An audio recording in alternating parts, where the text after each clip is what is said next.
से ही मिलते हैं ना? बताया क्या था?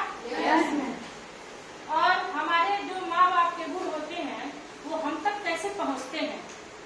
किसी कारण से तो पहुँचते होंगे ना? ये भी बताया गया है कि हमारे माँ बाप के 23 जोड़े गुणसूत्र होते हैं, जिसमें से 22 जोड़े मिलते हैं और 23वां जोड़ा जो होता है वो पिता में होता है X और Y, जो कि हमें लिंग निर्धारण करने में मदद करता है कि होने वाला संतान लड़की होगा या लड़का। ये होता है ना? X डबल X औरतों में और X और Y पुरुषों में पाया जाता है। अगर X और महिला का अंडाणु X और पुरुष का शुक्राणु X मिलता है तो होने वाली संतान क्या होगी? हाँ बोलिए। X मिलेगा तो कौन सी संतान होगी? लड़की। हाँ वेरी गुड, लड़की। और X और Y मिलेंगे तो लड़का।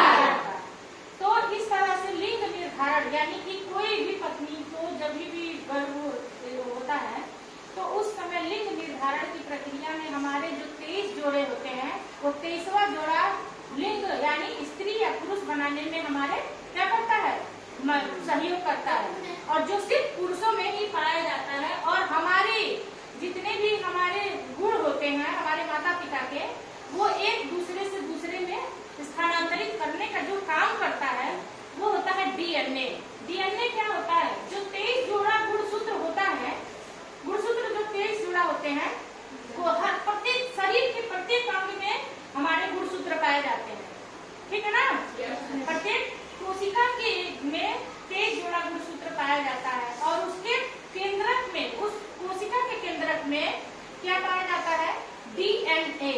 ये उसी का मॉडल है। क्या है? DNA का मॉडल, जिसके द्वारा हमें अपने माता पिता दादा दादी के गुण हम तक मिलते हैं, हम तक पहुंचते हैं कि नहीं? और जब बच्चे का जन्म होता है तो उसमें 50% DNA काम करता है, जिससे किसी के मम्मी का बाल भूरा है तो बच्चे का बाल भूरा, लंबाई छोटी है लंबाई छोटा, ठीक, आंखें छोटी है आंखें छोटी, ऐसा हो जाता है ना? मिलता जुलता चेहरा, ये सारे कुछ किससे होते हैं? इसी DNA के कारण हमको माता पिता के गुण हम तक पहुँचने हैं।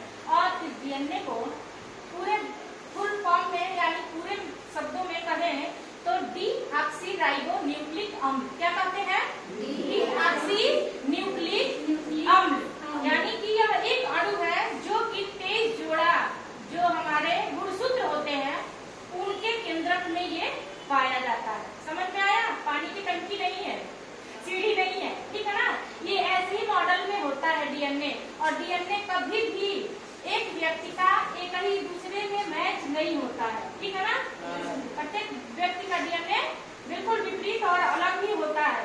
और ये पूरी बॉडी में, सर से लेकर के पैर तक पूरी बॉडी में हमारे ये पाया जाता है, क्योंकि हमारे शरीर का सबसे छोटा इकाई कोशिका है ना?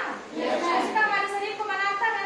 और सोचिए सबसे छोटी इकाई और उसमें 23 जोड़े गुणसूत्र उन कोशिकाओं में, और उन गुण कोशिकाओं में 23 जोड़े कोशिकाओं में जो एक कोशिका होती है उसमें ये DNA पाया जाता है, डीऑक्सीराइबो न्यूक्लिक अम्ल, ठीक है?